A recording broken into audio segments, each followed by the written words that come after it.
César, seguimos poniendo el foco en ese accidente ferroviario que deja en estos momentos 39 muertos y más de 150 heridos. ¿Qué ha podido pasar? Eso es lo que se está investigando en estos momentos. Vamos a ver cómo ha sido este accidente en Adamuz, en Córdoba. Blanca. Sí, porque desde luego, también, que como hemos escuchado al ministro Puente y también a los expertos, se trata de un accidente ciertamente extraño. Vamos a contarles lo que sabemos. El accidente tuvo lugar a las 19:40 en la provincia de Córdoba, en Adamuz. Un tren Irio que viajaba desde Málaga hasta Madrid. Los dos últimos vagones, el 7 y el 8, descarrilan, no se sabe todavía el motivo, en una línea recta.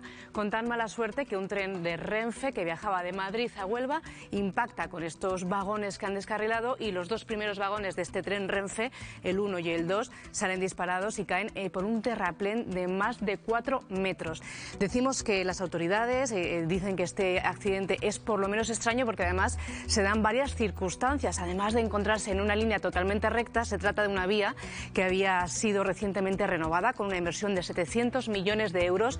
Se trataba de una vía muy antigua, tenía un sistema, el LZB, y había sido cambiado a un sistema más moderno conforme a normativa europea, el RTMS2. Además, el accidente se da también la circunstancia de que tuvo lugar en un punto PAET. El punto PAET es un punto de adelantamiento y estacionamiento de trenes. Esto es, que en este lugar había una serie de vías tipo apartadero para que los trenes pudieran adelantar, incluso pararse con más seguridad si cabe. Gracias, Blanca. Hablamos hasta ahora con César Franco. Él es el presidente del Consejo General de Colegios de Ingenieros Industriales y del Consejo de la Ingeniería de España. ¿Qué tal, César? Bienvenido. Muy buenos días. Vamos a ver qué ha podido ocurrir. El ministro Óscar Puente, el ministro de Transportes, dice que ha sido algo extraño porque efectivamente, como nos estaba explicando nuestra compañera, es una vía remodelada recientemente. El tren siniestrado, ese Irio siniestrado, había sido revisado hace 4 días. Por tanto, pues todavía es más difícil saber qué ha podido pasar para esta tragedia ferroviaria. César, ¿qué hipótesis barajan? Efectivamente, así es. Lo primero que tenemos que hacer es recomendar a todo el mundo prudencia. Es decir, ahora mismo empieza la fase de análisis, la fase de recogida de pruebas. Por parte, hemos visto algunas fotos que se ha distribuido ya el equipo forense de la Guardia Civil tomando fotos y recogiendo pruebas sobre el terreno. Sobre eso, además, habrá que hacer la parte de análisis de las cajas negras y luego, y esto es una operación que va a llevar días, todo lo que tiene que ver con el izado, la retirada que hemos visto. Se han desplazado ya al sitio grúas Pluma para la retirada de los coches a un lugar donde se puede analizar con mucho más detalle. Entonces, este es un proceso donde vamos a tardar semanas y posiblemente meses en tener un informe preliminar y a partir de ahí el informe definitivo pues puede llegar a tardar en algunos casos, en un entorno tan complejo como el que estamos, muchos meses o incluso un año. Habitualmente, ¿qué es lo que se analiza en este tipo de accidentes? Lo primero es todo lo que tiene que ver con la infraestructura, es decir, con ver si hay algún tipo de problema en la vía, algún tipo de problema de alineamiento, en la parte del desvío, el cambio de aguja, es decir, si hay algún agujero no cerrado bien, si hay alguna pieza rota, algún elemento de la infraestructura ferroviaria que esté fallando. Segundo punto de análisis, todo lo que tiene que ver con el propio material rodante, y ahí el foco va a ser el análisis, lo que tiene que ver con la rodadura, con el bogie, con una rueda dañada, con un problema de montaje al pasar con el taller, una grieta oculta que termina a alta velocidad, termina rompiendo. ¿Qué es lo que pasa? Que este tipo de causas clásicas en un accidente en el que estamos hablando de un accidente ocurrido a 200 kilómetros por hora en un tramo de vía recta donde la velocidad permitida es bastante superior, de un vehículo relativamente nuevo, 4 años, que acaba de salir del taller, y de un tramo de vía que acaba de ser remodelado. Precisamente por eso aventurarse ahora mismo a apuntar a una causa es muy, muy complicado. Bueno, como dice, habrá que estudiar la vía, habrá que estudiar las cajas negras. Claro, no está la información del maquinista porque lamentablemente ha fallecido en este siniestro, pero esas cajas negras sí que aportarán información, también los testimonios de los supervivientes. César, ustedes hablan ya de una cadena de fallos. Sorprende que no hayan funcionado el sistema de frenados, los sistemas de seguridad, pero es que no ha habido tiempo, ¿no? Ha sido todo muy rápido. Así es. Es decir, los sistemas de frenado están diseñados ¿para qué? Pues para si de repente caen colocas en un talud, de acuerdo, donde hay riesgo de desprendimiento, automáticamente, o hay un tren que está averiado, automáticamente ese tramo de la vía se bloquea y avisa al tren que viene por detrás. ¿Para qué? Pues para que frene con tiempo. Estamos hablando de varios kilómetros de antelación para parar un tren que va a esa velocidad, ¿vale? Estamos hablando de muchísimas toneladas en movimiento. En este caso estamos hablando que el tiempo entre que pasa un tren y que pasa el otro, estamos hablando de 20 segundos. Es decir, que los sistemas automáticos, aunque se lancen, y precisamente va a haber que esperar a ver los resultados de la caja negra, no tienen tiempo material, ni el maquinista de reaccionar, ni el sistema automático de frenar a tiempo para evitar la tragedia. Bueno, ya que volvemos otra vez sobre los maquinistas, las conversaciones previas también pueden arrojar información, César. Así es, pero el tipo de información que pueden arrojar pues es sobre si de repente se ha detectado algún tipo de objeto en la vía y precisamente a partir de ahí se haya desencadenado todo. Entonces eso se hará con análisis de la Guardia Civil en campo, que están, si os fijáis, analizando y sacando metro a metro información y fotos del estado de la vía, de los objetos que hay ahí, y la información que veamos de las cajas negras. ¿Por qué? Porque al final lo que se verá es si en algún momento el tren ha detectado algún tipo de obstáculo y se ha saltado automáticamente el sistema de frenado de emergencia, aunque no le haya dado tiempo a frenar a tiempo, o ha sido el maquinista el que directamente ha visto algún tipo de problema y precisamente en base a eso ha lanzado el sistema de freno, o si al final el tren ha descarrilado sin dar tiempo ni siquiera a lanzar estos sistemas de frenado de emergencia. Y eso lo tendremos a partir de la información que hay en las cajas negras, no antes. Y César, me gustaría añadir una última cosa, ya que es un día pues trágico en el que todo el mundo está consternado y puede haber preocupación, incluso miedo a viajar en tren. Y me gustaría que recalcara, como ingeniero, que esto es algo excepcional, que son muy pocos los accidentes de tren que ha habido en nuestro país y que no es fácil que ocurra algo así. A ver, es que estamos hablando del primer accidente de estas características en alta velocidad española, en un sistema que además cada vez está teniendo muchísima más circulación, muchísimos más pasajeros, muchísimos más kilómetros recorridos.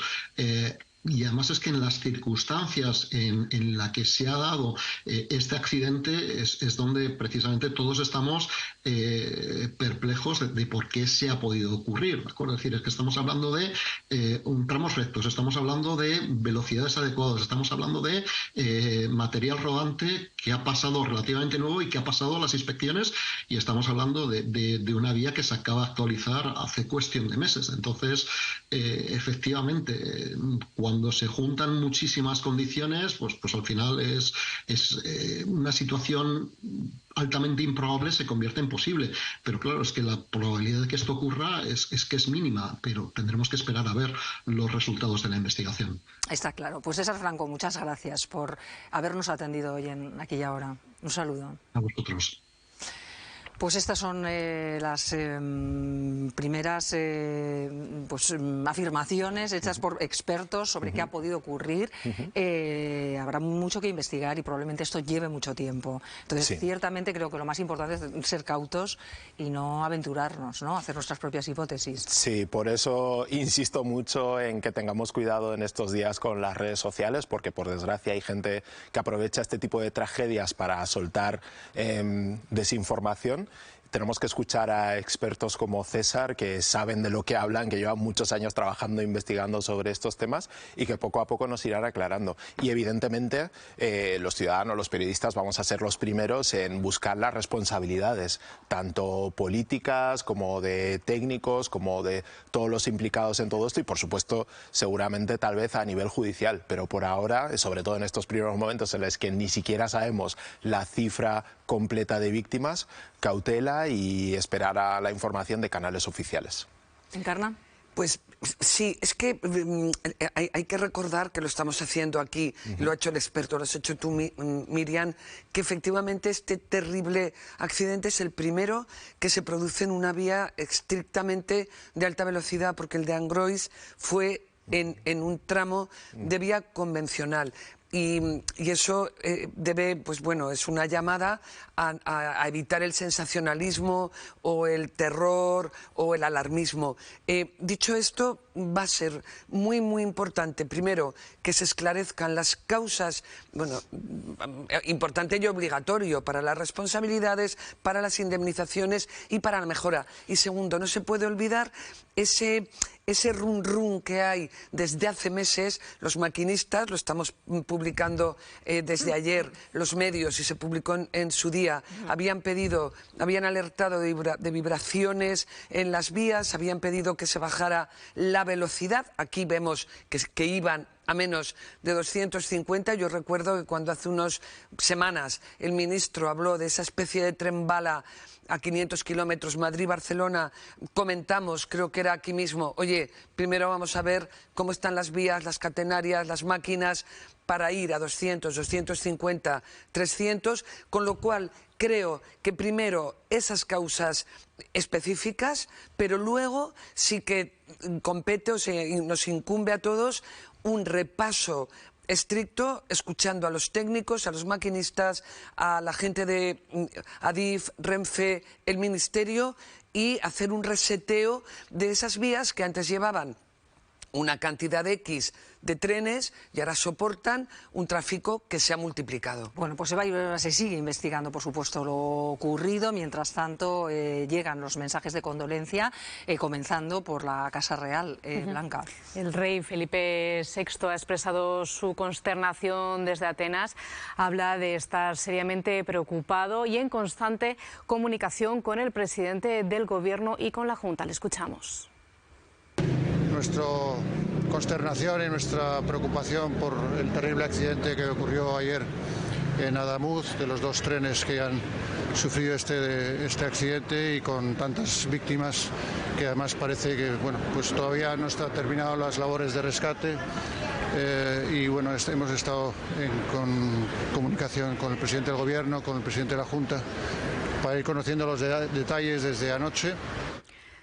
Las diferentes reacciones de las autoridades españolas siguen mostrando su consternación a través de redes sociales, como es el caso del presidente Pedro Sánchez, que hablaba de que se trataba de una noche de profundo dolor para nuestro país por este trágico accidente. Expresaba sus sinceras condolencias y además matizaba que todos los servicios de emergencia están trabajando de forma coordinada y sin descanso. Por otro lado, Alberto Núñez Feijóo también decía que era el momento de atender a las víctimas y a sus familiares, y que por eso había escrito a Sánchez Castejón, al presidente Pedro Sánchez, para proponerle suspender el encuentro que habían previsto para mañana. Más reacciones por parte del Gobierno de Aragón, donde anunciaban que se cancelaba toda la actividad institucional en señal de duelo por las víctimas de la tragedia de Adamuz. Y en el ámbito de la política, Pilar Alegría decía que no es día de campaña y que por eso también cancela toda su actividad en señal de solidaridad. Y también un mensaje de Fernando Beltrán, delegado del Gobierno de Aragón, donde añadía sus sinceras condolencias para las familias de las víctimas de este trágico accidente ferroviario. Gracias, Blanca. Pues se ha suspendido la agenda por parte de algunos partidos en Aragón, igual que decimos de las diferentes instituciones. Se ha suspendido ese encuentro de esta tarde entre Sánchez y Feijóo. El rey y la reina acudirán mañana al lugar del accidente, como también lo está haciendo ya el presidente del Gobierno.